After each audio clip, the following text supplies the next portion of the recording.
Welcome back to The Explainer. Today we're diving straight into official records and data to uncover a hidden, pervasive crisis across California's county-level probate courts and conservatorship systems. If you follow local government accountability, you already know that massive institutional failures usually happen quietly, right? They get buried in budget spreadsheets or lost in bureaucratic red tape. But today, we're bringing all of that into the light. We're going to unpack a very real, incredibly human crisis happening right now within the exact systems designed to protect our most vulnerable citizens. It's a heavy question, isn't it? Who protects us when we can no longer protect ourselves? It's something we all have to think about when it comes to our aging relatives. But, as the official data reveals, the state mechanisms designed to be that absolute option of last resort are quietly failing. We're looking at a complete structural breakdown here. It's impacting elderly populations who have lost cognitive capacity, leaving them totally exposed to financial ruin, medical neglect, and in some of the most tragic cases, fatal institutional cruelty.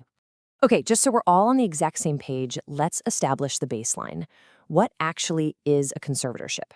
Basically, when someone suffers from severe dementia or profound mental illness, a probate court can authorize a conservator to take total control over their life, housing, medical decisions, bank accounts, the whole shebang. It is essentially a temporary suspension of a person's civil autonomy, and it's enacted purely for their own protection. So, here is our roadmap for today's explainer. 1. The promise of protection. 2. Crushed by caseloads. 3. Stripping healthcare autonomy. 4. The financial exploitation epidemic. And finally, 5. The deadly custodial gap. Let's get into it. Section 1. The promise of protection. Let's look at how this system is actually supposed to work in theory. In a functioning system, Adult Protective Services and the Public Guardian's Office act as a safety net to manage the welfare of severely disabled or elderly adults. APS investigates those initial claims of abuse or severe self-neglect. If the situation is really dire, the public guardian steps in as the state's ultimate backup plan, managing estates and physical safety via probate and LPS conservatorships. They have a strict statutory duty to do this. But as you'll see, chronic underfunding and tight municipal budgets have pretty much fractured this promise entirely. Section 2. Crushed by caseloads. We can see exactly how these austerity measures are breaking the safety net when we look at the data out of Yolo County. Due to structural budget deficits, proposed staffing cuts in Yolo County would push a single conservatorship officer's caseload up to 40 individuals. Just take a second and imagine that. Imagine being solely responsible for the complex medical decisions, the housing arrangements, and the financial ledgers of 40 different severely disabled or elderly adults, all at the exact same time. It is a logistical impossibility. Look at this indefensible gap. The Yolo County Civil Grand Jury firmly established that 25 cases is the absolute maximum limit for safe operation. Pushing that projected number to 40, that isn't just an administrative stretch, it's a mathematical guarantee of neglect. When agencies are starved of funding, the vulnerable people who rely on them are starved of care. And county staff actually explicitly warned the Board of Supervisors about this. They stated right on the record that exceeding this safe maximum means the work simply does not get done. It transforms minor hiccups, like, say, a missed utility payment or a delayed prescription refill, into a life-threatening emergency for a conservatee.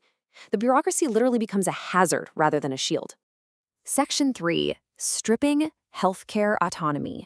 While some counties neglect their most vulnerable through underfunding, others show a really dangerous institutional overreach that weaponizes the whole conservatorship process.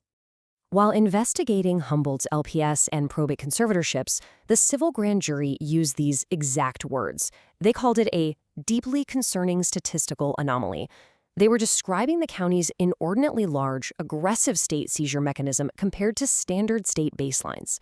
Instead of being an option of last resort, the probate system was being used at an unprecedented volume to essentially capture citizens. The system relied heavily on ex-parte judicial maneuvers to completely bypass constitutional due process.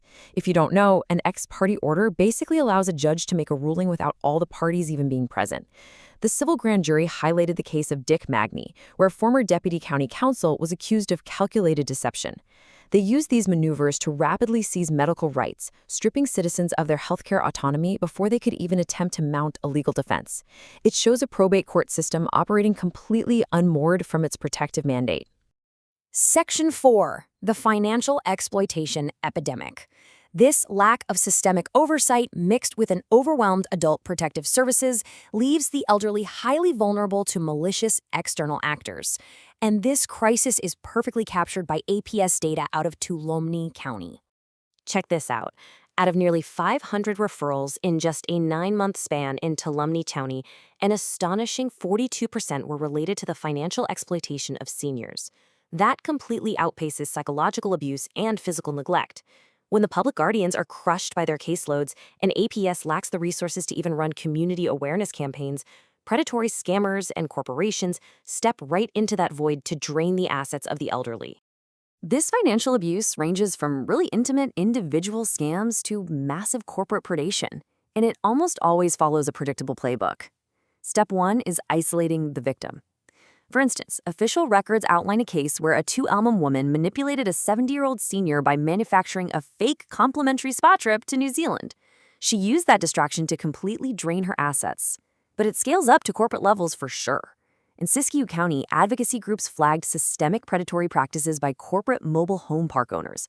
They artificially raise rents to unreasonable levels, trap seniors in leases they don't understand, and deliberately interfere with their ability to sell. The ultimate goal?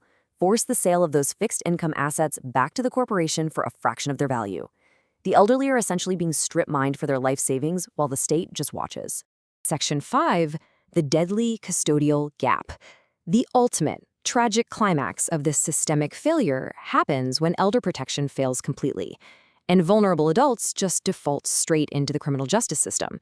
When social safety nets break, the local jail becomes the state's default nursing home. We really need to anchor this reality with the 2016 case of Earl Ward in Mendocino County. Earl was a 77-year-old man suffering from severe dementia. He was arrested following an incident that was induced by paranoia and delusion.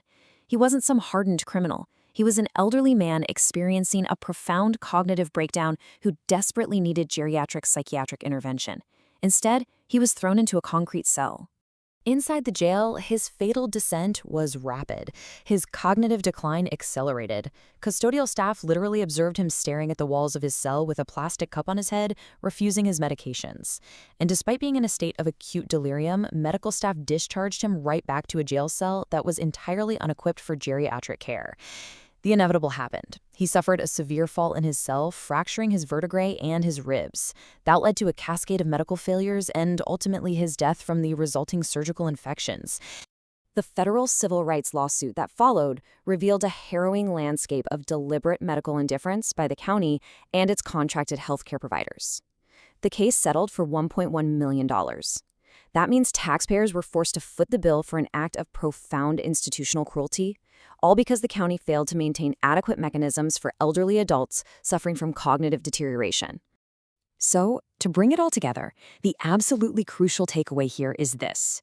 When local governments prioritize austerity over human life, the probate and conservatorship systems become a trap rather than a shield. Chronic underfunding completely neutralizes the very agencies meant to help. Overloaded caseworkers literally cannot physically monitor the vulnerabilities of their wards. This vacuum of oversight breeds aggressive court overreach on one end and rampant private financial exploitation on the other. And when all those civil safeguards collapse, elderly individuals with dementia are pushed into carceral environments that are wholly unequipped to care for them, often with fatal results. As these counties continue to rely on taxpayer-funded risk pool settlements to quietly absorb the costs of this unconstitutional behavior, we're left with a really sobering reality. If the safety net is totally broken, who catches the fall? When the systems designed to protect our elderly are the exact things putting them at risk, it is time to ask yourself, what is really happening inside your local county probate court?